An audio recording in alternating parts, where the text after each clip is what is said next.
Iriawan. Rara, silakan. Baik, terima kasih Iqbal Himawan. Pemirsa, hingga hari ini 12 episode persidangan kasus penodaan agama dengan terdakwa Basuki Cahayapurnama telah dilaksanakan. Sejumlah saksi telah dihadirkan termasuk pemimpin Front Pembela Islam Rizik Syihab yang dihadirkan oleh Jaksa Penuntut Umum sebagai saksi ahli agama. Ada pengamat hukum pidana Asep Iwan Iriawan di studio yang akan mengulas persidangan hari ini. Kang Asep, terima kasih telah hadir bersama kami di studio. Kang Asep, ini kita sudah masuk ke episode ke-12 ataupun sudah dilaksanakan 12 kali persidangan. Dari segi pandangan hukum, panjangnya persidangan seperti ini apakah memang wajar atau karena ini menyangkut sosok yang disidangkan? Ya, dua-duanya nggak ada saat tidak wajar, itu hukum acaranya. Jadi tertib acara itu bagaimana ketika mulai dari penyelidikan, penyidikan, penuntutan, nah di persidangan dimulai dengan baca dakwaan, ada eksepsi, ada putusan salah. Nah sekarang pembuktian, ya pembuktian itu artinya apa? Bagaimana jaksa membuktikan dakwaannya dengan menghadirkan alat bukti.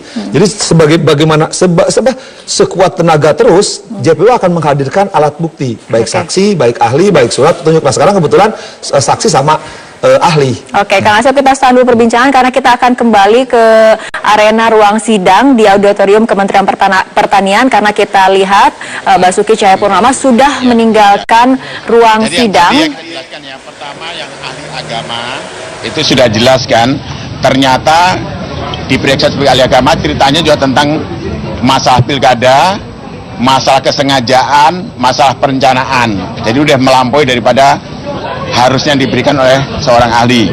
Yang kedua, ahli pidana sama juga yang dijelaskan. Bahkan sejak awal saat Pak Ahok menyampaikan permintaan maaf kepada Kiai Haji Ma'ruf Amin, itu dia sudah menyangkal, sudah membuat surat terbuka seperti isi ini, sehingga kita tadi beranggapan tidak pantas lagi mengajukan pertanyaan kepada ahli karena terdapat konflik of interest.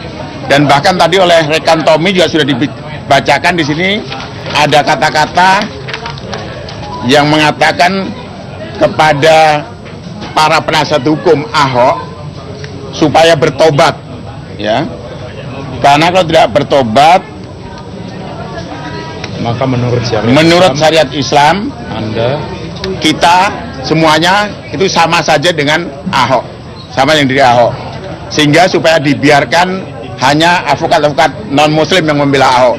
Ini sungguh udah bicara menyangkut masalah kode etik advokat dan undang-undang advokat, sehingga kita tidak mengajukan pertanyaan apapun. Ya, itu tadi pernyataan dari kuasa hukum Ahok. Kita akan kembali berbincang dengan Kang Asep. Kang Asep, ini kalau kita lihat dari saksi-saksi sendiri yang kemudian dihadirkan, ini masih kemudian saksi yang dihadirkan oleh Jaksa Penuntut Umum.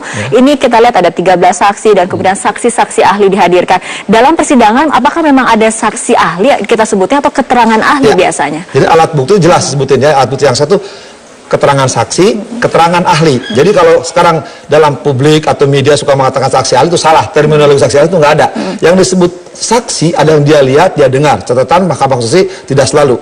Ahli itu sesuai pengetahuan, pengalaman. Jadi kalau bilang saksi ahli, ya ahli cuma melihat nama mendengar. Jadi yang benar itu keterangan ahli. Apa yang disebut ahli? Nah ahli itu ya punya pengetahuan tertentu, pengetahuan khusus demi terangnya perkara guna pemeriksaan. Jadi dia diahlikan tuh biar terangnya perkara. Kalau dia saksi berarti dia lihat. Pada saksi itu pengetahuan dia. Misalkan gini, ada kebakaran. Ketika kebakaran itu karena listrik, maka dipanggillah ahli listrik yang menjelaskanlah apa elemen negatif, positif dan seterusnya. Dia ahli, tapi dia tidak menyaksikan kebakaran itu sendiri. Itu namanya keterangan ahli. Keterangan ahli, bukan saksi ahli. Kang Asep, keterangan ahli sendiri statusnya harus seperti apa? Mengenai netralitas, objektivitas, ataupun apakah ketika terlibat kasus hukum dia bisa dijadikan sebagai ahli untuk dihadirkan? KUHP jelas, legalitas di KUHP jelas. Ada 172 ayat 2. Jadi menilai keterangan saksi dan ahli sama ya. Ada di pasal 185. Di penjelasan dikatakan, soalnya hurufnya cuma 3 huruf.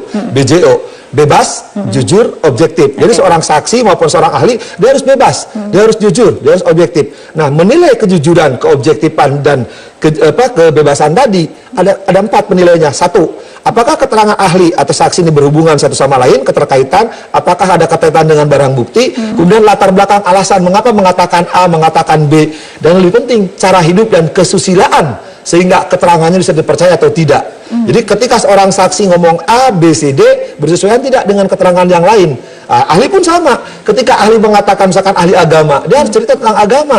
Apa yang disebut penodaan agama? Kan disitu ada penodaan agama, ada permusuhan, ada kebencian. Dia terangkan. Nah kalau ahli hukum, nah karena di pasal 156 itu unsur-unsurnya adalah yang paling utama adalah kesengajaan, dia harus menerangkan kesengajaan. Oke, Kang Asep, kita sambung perbincangan karena kita ikuti jeda berikut terlebih dahulu. Ya, itu tadi kita baru saja menyimak bagaimana respon dari netizen terhadap persidangan Ahok yang memang sudah berlangsung selama 12 kali seperti itu ya. Kang Asep, kembali kepada keterangan ahli sendiri. Ketika kemudian keterangan ahli ini ataupun seorang ahli yang dimintai keterangan terlibat kasus hukum, statusnya adalah tersangka, apakah kemudian keterangannya bisa dipercaya? Ya, gini. Yang penting tadi BJO tadi, bebas, jujur, objektif. Soal jika ahli dia tersangka, terpidana atau status lain, gak ada pengaruh. Itu yang menilai hakim. Nah tadi ukurannya 4, cara hidup, kesusilaan, kemudian latar belakang, alasan kenapa dia mengumpulkan. Kan dalam kasus lain juga pernah lihat ada status sebagai ahli, status punya sebagai tersangka di tempat lain. Itu gak ada masalah. Kan ahli dihadirkan punya keahlian untuk terangnya perkara. Tapi kalau ahli datang ke persidangan bikin butek, perkara tidak jelas, pasti hakim kesampingkan dan hakim tidak terikat oleh keterangan ahli. Ya, tapi kita lihat ini kan sudah 12 kali persidangan. Ini kan kemudian saksi yang dihadirkan masih dari pihak JPU seperti itu. Untuk segi objektivitas, ketika kemudian saksi ataupun keterangan ahlinya memang tidak bisa bersikap objektif karena ini dihadirkan misalnya dari JPU, ini tidak apa-apa kemudian dihadirkan di persidangan. Ya, itu hak JPU kan sekarang JPU harus membuktikan. Sebenarnya sekarang kalau keterangan ahli sekarang kalau ahli hukum menerangkan kesengajaan, kemudian ahli agama menerangkan penodaan agamanya. Jadi jangan cerita puter-puter gitu kan. Ini perlu catatan penting ya, ada ajas hukum ya, saya bacakan supaya nanti jelas ya. Animus homis est anima scripti. Kesengajaan seseorang itu inti perbuatan. Jadi bagaimana sekarang apakah perbuatan Pak Ahok sengaja atau tidak? Karena inti perbuatan Pak Ahok itu sengaja atau tidak. Karena apa ya? Hukum pidana akan melihat unsur kesengajaan berdasarkan kasus per kasus. Jadi kasusnya penodaan agama itu sekali lagi terkadang kesengajaan lebih diperhitungkan dibandingkan dengan kejadian atau fakta. Istilahnya is malespicius voluntas pectar non exitus. Artinya apa? Ketika perkara-perkara yang menyangkut kejadian penodaan agama, sekarang ahli hukum harus membuktikan bahwa ini ada kesengajaan atau tidak. Kemudian penodaannya ahli agama menerangkan penodaan agama. Karena apa? Kalau penodaan agama terbukti, sekali lagi unsur, kan ada unsurnya. Penodaan unsur. Tapi kalau unsur kesengajaan tidak terbukti, sekali lagi dalam hukum itu ya, ada unsur-unsur. Kalau salah satu unsur tidak terbukti, maka harus bebas. Tapi sebaliknya, kalau semua unsur terbukti, harus dihukum. Nah, dalam perkara Pak Ahok, sekarang kewajiban sekarang ahli tadi, bagaimana menjelaskan unsur ini untuk meyakinkan hakim. Nah, kalau hakim nggak bisa diyakinkan, ya susah nanti. Karena di area persidangan ini memang dominan di hakim ketika apakah kemudian saksi bisa meyakinkan hakim atau tidak ya. Tepat, jadi kan dibuktikan tadi dengan saksi dan dengan ahli. Baik. Kang Asep juga pernah mengatakan ini mengenai kasus penodaan agama yang menjerat Ahok lebih kepada pernyataan, bukan perbuatan. Ini bagaimana perbedaannya? Jadi di 156 itu dikatakan mengeluarkan atau menyatakan perasaan atau melakukan perbuatan. Selama ini orang suka menafsirkan sama itu penodaan agama, beda. Tadi katakan kasus demi kasus, hati-hati. Nah, kasus menyatakan perasaan dengan omongan, dengan ucapan. Misalkan saya agamanya A, Rara agama B, dikatakan B itu gini dengan ucapan. Tapi lain kalau melakukan perbuatan, saya agama A, misalkan sholat subuh itu 2 rakaat, saya bikin 7 rakaat. Nah, itu adalah penyalahgunaan. Atau mengatakan agama Rara B, agama A, agama B mah gini-gini. Nah, itu mengadakan permusuhan. Nah, itu perbuatan dan menyatakan perasaan berbeda. Dalam kasusnya Pak Ahok adalah bagaimana dia menyatakan melakukan perasaan tadi diukurnya. Sengaja nggak perbuatan itu?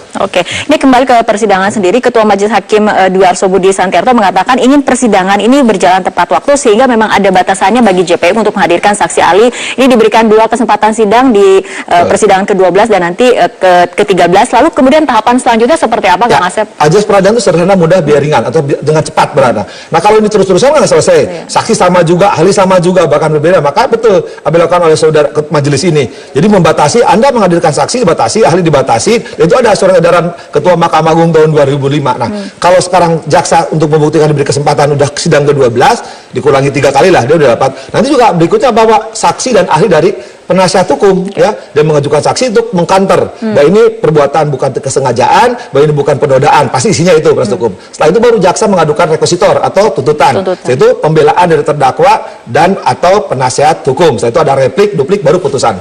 Untuk sampai kepada jaksa mengajukan tuntutan, karena ini kan nantinya ada hubungannya dengan status Gubernur Ahok sendiri. Ini kapan kira-kira waktu yang dibutuhkan sampai jaksa mengajukan tuntutan? Perkirakan katakanlah sekarang kalau misalkan penasihat hukum mengajukan kurang lebih 30, kalau sehari ada 4, 30 bagi 4, itu 1,5 bulan. Itu kurang lebih kan Maret, April, ya, itu udah masih lama, kita sampai Mei Juni lah gitu, paling lama bulan Mei, paling cepat bulan Mei, paling akhir bulan Juni awal. Artinya persidangan ini masih akan berlangsung ketika kemudian KPU saat ini kan berencana untuk adanya kampanye terbuka, walaupun kemudian belum diputuskan secara resmi. Ini kira-kira akan mempengaruhi tidak akan jalannya persidangan dengan nantinya kampanye terbuka? Bagi hakim sih tidak ada urusan mau bersitu ada mau ada kampanye, mau ada, yang penting Pak Ahok tiap sidang harus hadir. Ya, karena hakim menilai fakta persidangan, di luar persidangan hakim tidak ada urusan, mau apapun di luar, yang penting sidang misalkan tiap hari Selasa, Pak Ahok harus hadir. Waktunya kampanye ya nggak bisa. Ya kalau enggak, ya persidangan bisa molor. Artinya Kakak Asep mengatakan ini sekitar bulan Mei dan Juni. Paling cepat Mei, paling akhir bulan Juni. Karena kalau kita ngitung sekarang saksi dari penasihat hukum kan mulai minggu depan masih ada sekali lagi JPU. Minggu depannya lagi katakanlah 6 atau 5 kali penasihat hukum, itu 1,5 bulan. Nah, tuntutan, pembelaan, replik, duplik putusan kurang lebih juga 1 bulan lah paling cepat, paling lama 1,5 bulan, kurang lebih ya 2 bulan 3 bulan itu masih main, artinya Maret, April, Mei. Baik, kita lihat bagaimana dinamika dari persidangan kasus dugaan penodaan agama ini. Kang Asep, terima kasih telah berbincang bersama kami di studio Metro TV, dan pemirsa tetaplah bersama kami, Breaking News akan segera kembali, kita akan segera bergabung dengan rekan Ade Mulya di auditorium